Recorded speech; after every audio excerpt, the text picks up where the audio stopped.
Welcome to tonight's whimsical tale, The Laughing Donkey and the Coyote. This story is filled with the greatest gift we have, laughter. But before we journey to the Mexican desert, let's begin with a simple meditation to invite sleep. Take a deep breath in, and as you exhale, release all the stress and tension of the day. Now, let us transition over to our story.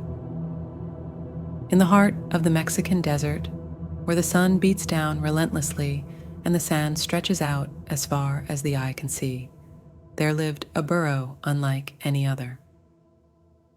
His name was Pancho, and he was known far and wide for his infectious laughter that echoed through the canyons and brought joy to all who heard it. Pancho was not like the other burros in the desert.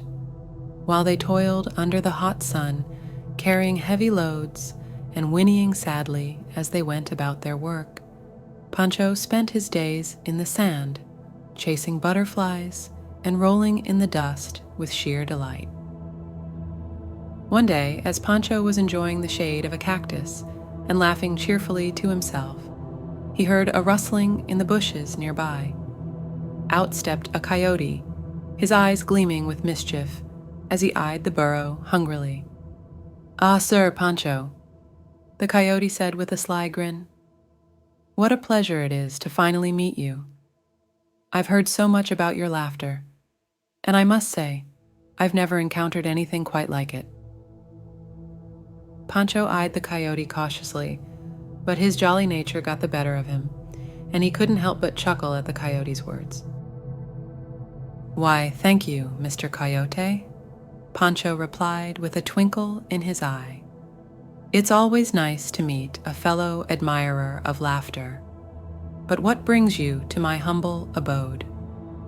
The coyote's grin widened, and he licked his lips greedily as he eyed the burro's plump frame. "I couldn't help but wonder," the coyote said modestly, "if you might be willing to share some of your laughter with me. You see, I've been feeling rather down lately, and I could really use a good laugh to lift my spirits."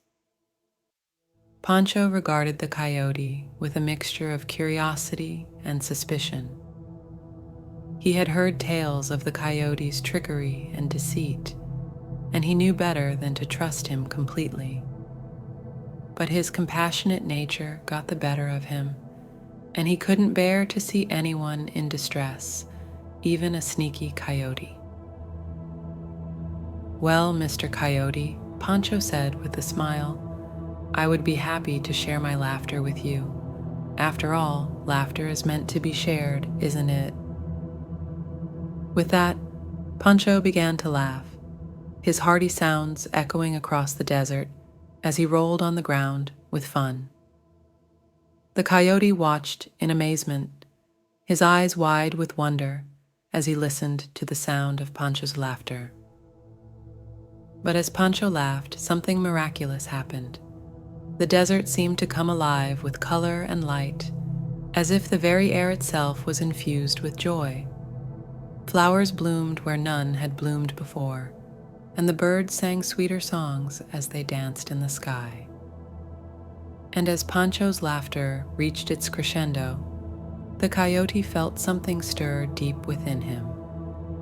For the first time in a long time, he felt a warmth in his heart, a feeling of pure happiness that he had long forgotten. Tears welled up in the coyote's eyes as he listened to Pancho's laughter, and he realized in that moment that he had been wrong about laughter all along. It wasn't something to be stolen or hoarded for oneself.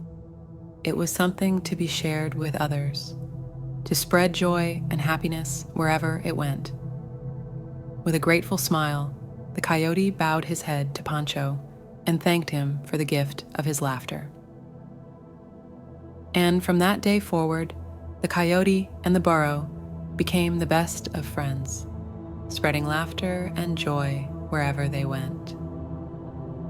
And though their adventures took them far and wide, From the deepest canyons to the highest peaks, they always returned home to the desert, where the sound of Pancho's laughter echoed through the sands and brought happiness to all who heard it.